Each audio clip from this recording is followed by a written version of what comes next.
आउ शुणा मिलबनी डालमा डालमा सालटू सालटू। हाँ दर्शक बंधु, बेस भाइराल होइथिबा डालमा और सालट को आउ जमा देखा पाइबेनी तांकर दर्शक माने। हाँ दर्शक बंधु, किछि मास तले कॉलेज रे दुई छात्री डालमा सालटू पांपड़ुना रे बेस फेमस होइछंती। तेबे से नुआ और कार्यक्रम रे एभली भावरे चित्कार करी डालमा डालमा सालटू सालटू पांपड़ पांपड़ बोली कहूतिले। तेबे एसबू थिला मजाक रे, किंतु एहा एक वीडियो माध्यम रे भाइराल होइथिला सोशल मीडिया रे।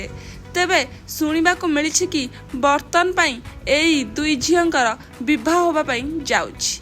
तेबे जेतेबेले एई सब वीडियो भाइराल होइथिला तेबे एई दुई झियंक घरे निज परिवार लोकन सह बेस गाली मध्य सुनिबा को पड़िथिला एई दुई जन को। तेबे सही कारण पाई वर्तमान से दुई जनकर बाहाघर करने को जाउछंती तांको परिवार लोके। हाँ दर्शक बंधु, वर्तमान पाई दुई जनकर निर्बंध सरी जाइथिबार फोटो आपण माने वर्तमान पाई देखिबा को पाउछंती। तेबे एथि मध्यरु डालमा और सालट दुई जनकर खूब शीघ्र विवाह होबा पाई जाउछि।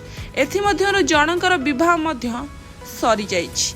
तेबे आउ जनकर विवाह वर्तमान पाई खूब शीघ्र होबा पाई जाउछि। तेबे दर्शक माने आउ सुनिबा को पाइबेनी ए डालमा और सालट। तेबे से वर्तमान पाई निज सासु घर जाई सेठी डालमा और सालट पांपड़ सब रोषेई करी निज सासु ससुर स्वामी को खाइबा को देबे। तेबे से माने एभली एक भूल करिथिले जेउथि पाई तांको पाठ पढ़ा को अधार रखी तांको बापा माँ तांकर बाहाघर करदिबा को जाउछंती।